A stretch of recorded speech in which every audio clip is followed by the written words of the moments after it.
Joining me now is the new UFC Women's Bantamweight Champion, Julianna Pen. Less than 48 hours since you defeated Amanda Nunes. I know it's kind of a cliche question, but I guess how does it feel? Does it feel weird, different at all, kind of waking up in the morning and being the reigning champion of the world?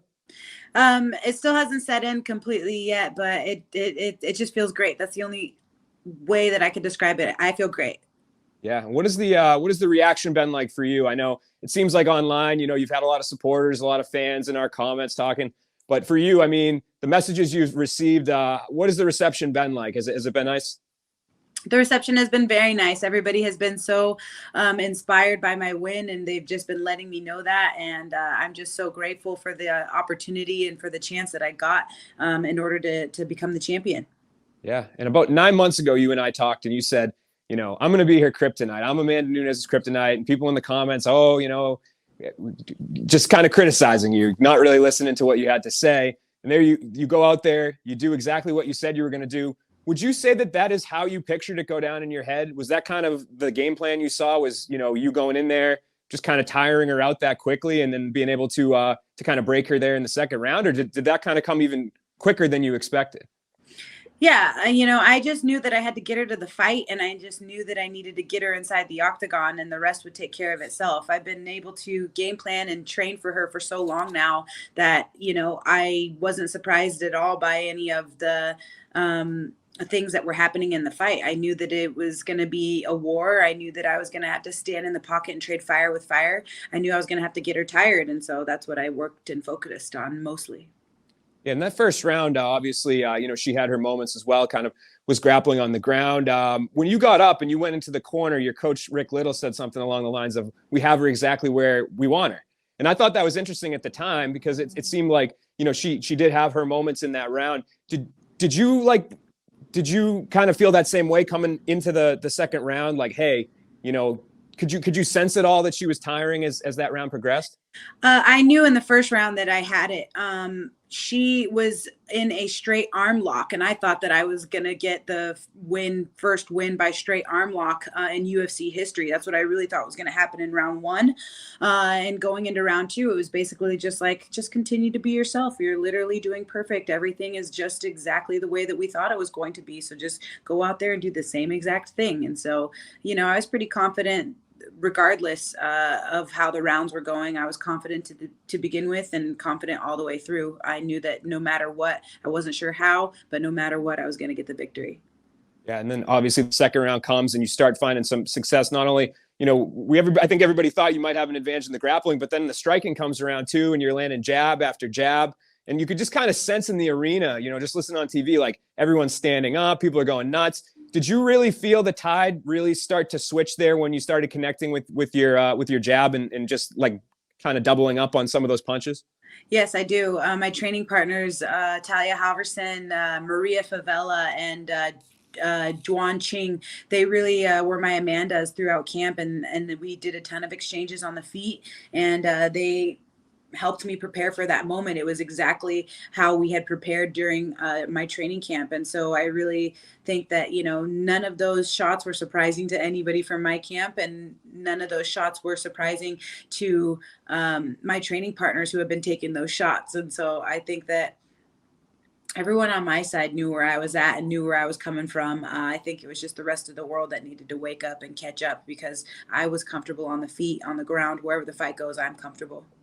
Yeah, and then she kind of like initiated to tie you up a little bit against the fence. Obviously, you grabbed her, threw her down. When that fight hit the mat, did you know like that's it? Like we're not getting back up to the feet. Like this is going to be over. Yeah, I did. Because again, I had her in trouble in the first round with that straight arm lock. And then when I was down on the ground, I knew that I was going to get that choke. I've been practicing that choke. I've been doing and drilling that choke with Rick for so long now that she was going to have absolutely no choice but to tap out. She was going to get hurt if she didn't. Yeah, I was going to ask you, were you surprised at all that the tap came so quickly? I saw some people saying, Julianna didn't even have the hooks in with the legs and she was already tapping. Were you surprised that it came that quickly, or do you think Amanda just kind of knew that she was going to be done? No, she didn't have a choice but to tap. She literally was going to get hurt if she didn't tap. I knew that I had that choke, and I know that it doesn't have to be as deep as it needs to be for a standard rear naked choke in order to finish it. That was a little variation of a rear naked choke that I've been working for a while now. And I knew that, she was going to have no choice but to tap. There's a bar coming across her face, and the bar is coming up. It's not going sideways. It's not tilting this way. It's just going straight up. And she was literally going to have no choice but to tap, or else she was going to get her neck broken, or something bad or worse could have happened to her. So she had to tap at that exact time, or else she would have got hurt, definitely. And obviously the storyline kind of coming out of this too was like Julianna Pena kind of broke Amanda Nunes. Do you feel like that it was more of a mental, you kind of broke her mentally, physically? Do you think it was some combination? Kind of what do you attribute that big momentum swing to, and obviously the ultimate finish? Do you think it was just game planning, or do you think there was something mental there as well? Yeah, definitely. This sport takes so much out of you mentally, emotionally, physically. You have to be on top of your game, and you have to be in the right mind frame, in the right state of mind. I felt like she was just faking the right mind frame, but that my mind frame was 100% solid. I absolutely wasn't faking anything. And I knew that I was in such a great headspace mentally that the only thing that needed to happen was for her to show up, So it was all working out in my favor. The stars were aligning. There were so many signs of me winning, and I just kept my faith in God, and I just kept my faith in myself and my skill set. And I just stuck to what I do best, and that's just going to work. And I mean, how nice did that feel? Because I think confidence is something that you've always had, right? But to be able to kind of go out there and really, vindicate that, to really prove it to everyone, like, hey, I wasn't just the crazy person screaming and, saying all this crazy stuff. Like, this was reality. Nobody else believed me, but I was right. Do you enjoy that feeling? Was that like an added bonus to this whole experience? Yeah, and I said that before, and I'll say it again. On The Ultimate Fighter, everybody counted me out. In my career, everybody has always counted me out. No one's ever taken me serious, and that's their bad. If you were sleeping, wake up. You're awoken now. Congratulations. Welcome to the show. Amanda was a great champion. I'm the champion now, and that's all that matters. I have all the ability in the world to do anything that I want in this life, and I knew that I was going to win, and I love nothing more than to shut people's mouths up and to prove them wrong. I think that, quite frankly, I don't have anything to prove, but if I'm going to go out there and do it in dramatic fashion, then that's the way that I'm going to do it. And, now they have nothing to say. Now they're quiet. And I know for you, it wasn't necessarily like a linear line. There was adversities you had to deal with. I know you had your knee injury. You obviously took some time away from fighting with, to give birth to your daughter. Was there ever a time that you kind of considered stepping away from fighting altogether? Was there any of those things that maybe, kind of made you think, I might not be able to get back to this point. Maybe I should, take step aside or anything like that? Or were you always confident that this would one day happen? No. People always ask me, how did you get into fighting? And I always say that fighting found me. Fighting did find me. It fell into my lap, and this was God's will for me to be a warrior for God. I truly believe that this is my path. This was my destiny, and this is the path that I am supposed to be on. And this is the path that has been lit up for me. And so for me, this is just, the beginning. This is just the start of something that I already knew in my head. And now I can solidify to everybody else with something material wise that you guys can see, hardware wise. But for me, this is just the first stop. This is just the beginning of what I'm wanting to do in cementing my legacy in this sport. I've never thought about getting away from the sport. I've never thought about quitting. I've never thought about giving up and doing something else. Fighting is my life. Fighting found me, and fighting is why everyone knows me and knows who I am. And it's through fighting that I will continue to build and cement my legacy. Fighting is just always engulfed my life, and it always will. And, I'm grateful to the sport for that. It's the only thing that I want to do right now is just to fight. And I love the post-fight interview too. You and Joe Rogan obviously had a great rapport up there. You dropped the Nate Diaz line, but having your daughter there, your family in the background, can you talk about that? How special was that for you? Because I know that's obviously a huge part of your identity and your life as well.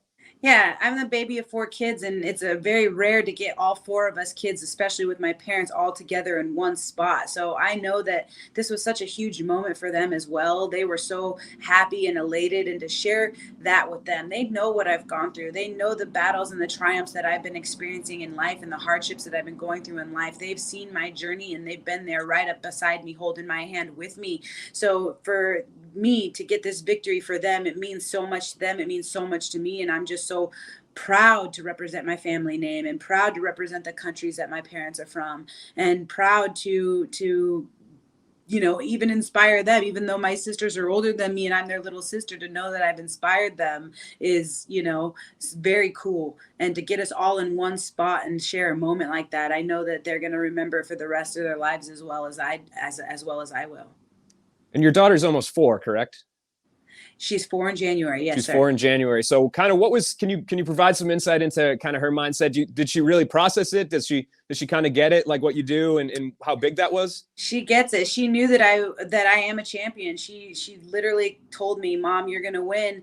And she told me after the fight, she says, "Mom, I told you were gonna win." And then she said, when she woke up that morning, she said, "Mom, I just want to be a winner like you. And when I grow up, I want to be a winner like you." And so that to me is, that's what this is all for. This is so beautiful to be able to share this with my daughter, and to have her have so much confidence in me, and just so that she can know, mom's a champion, and be proud of that. To me is just such an amazing feeling, and I'm so grateful that I have such a great daughter to share this experience with.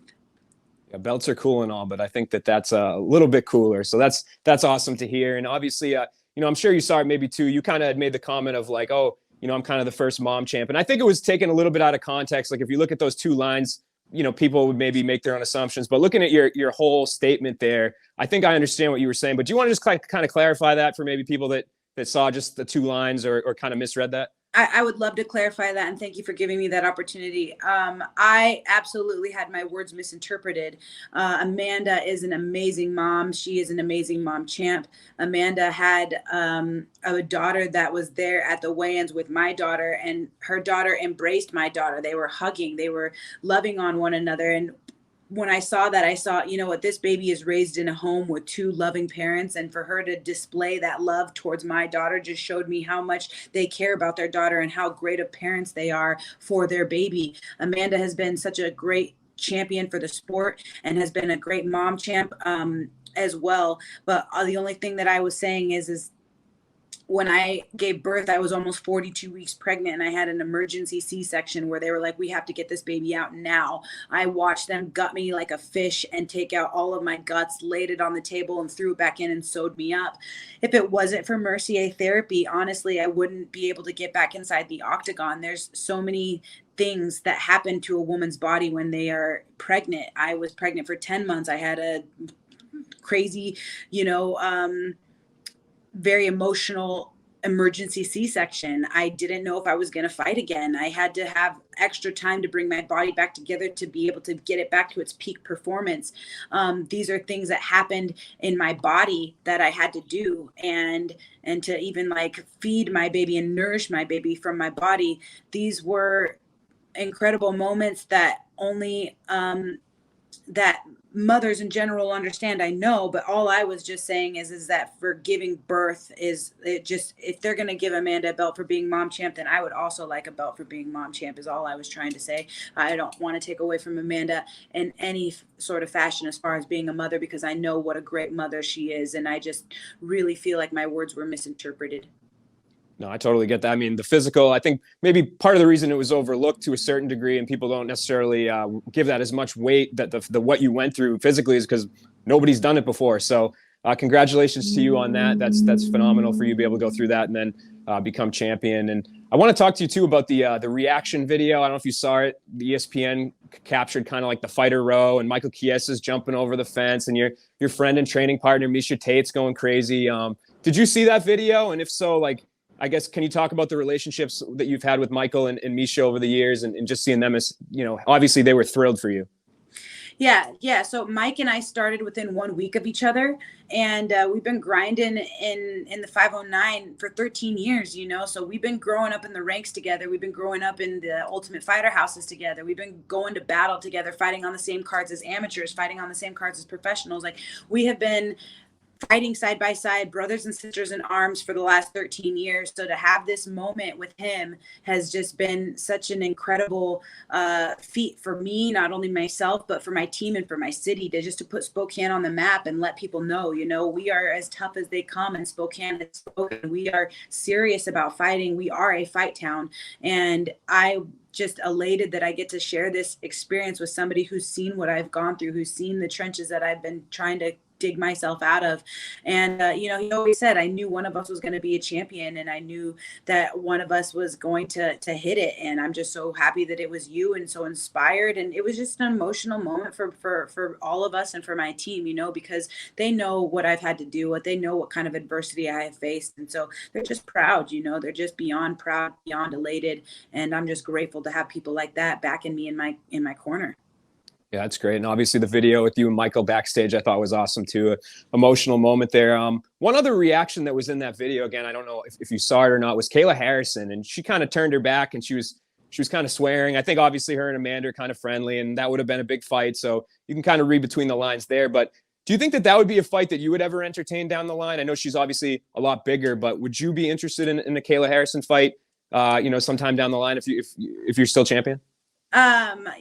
Right now I just want to bask in the moment of being the champion. I just want to take a time to just enjoy this moment. I'm not too much thinking about that. There's a few things that I could say about that. Number one being that I think she's the lesser of the training partner for Amanda Nunes. So if that's the case, and I just took out Amanda, I don't really know what kind of position that would put her in, but she's been fighting in the B leagues, and I'm fighting in the UFC. I'm fighting at the top of the division. I'm fighting in the biggest league of the sport, so I don't really pay too much attention to what she's doing down there. But right now, if I'm going to talk about matchups, Amanda is the only matchup I think that makes sense for me, and giving her that rematch. Yeah, I agree. And I think timeline wise is what are you looking at? She posted a statement earlier today. She said she kind of needs to take a little bit of time off to figure things out. Are you kind of cool with taking a little bit of time off, or would you like to get back in there? So I've been grinding for well over a year. I fought Jermaine Durandyman in October, and I had started that fight camp in August, before August, as a matter of fact. And then I went straight into the camp with Sarah McMahon, and then straight into the camp with Holly Holm at the beginning of the year after Sarah McMahon. And then they told me that Holly fell out and Amanda was coming in. And so I have been in camp for longer than a year, and I definitely feel like I need to enjoy the fruits of my labor. I finally have got to this moment. It took me, all my life's work to get here, and I'm not content by any means to stay here. I wanted that target on my back, and now I have it. That's great, but I just would like to live presently in the moment, enjoy this moment for a little bit, and then spend a little time with my daughter. She's been lugged around to all my practices. I haven't had a time to just enjoy her and doing the things that she deserves to do as a little baby and having a childhood, so I would love to take her to Disney World. I would love any sort of help with anybody listening, that if they could help me to get to Disney World and get a fast pass or something. I don't know how it works, but I want to go there. Whenever you win the Super Bowl, they say, what do you want to do next? I say, I'm going to Disney World. I want to go to Disney World. My daughter's having her 4th birthday in January, and I think that we definitely deserve some much deserved time off, some rest and relaxation. Yeah, for sure. Absolutely. If anybody has earned a trip to Disney World, it's you. But Julianna, I really appreciate the time. Enjoy the championship life. Enjoy the Jones soda. I haven't seen that for a while, but that's some good stuff there. And I appreciate your time as always. Yes, it's still around. It's still as good as you remember it. Jones Soda, get yours now. Columbia Care. Thank you to all my sponsors. Philo, Wisana, Designs for Sport, One Plant, High Times Magazine, Columbia Care, and Jones Soda. I appreciate you guys. Thank you so much for believing in me.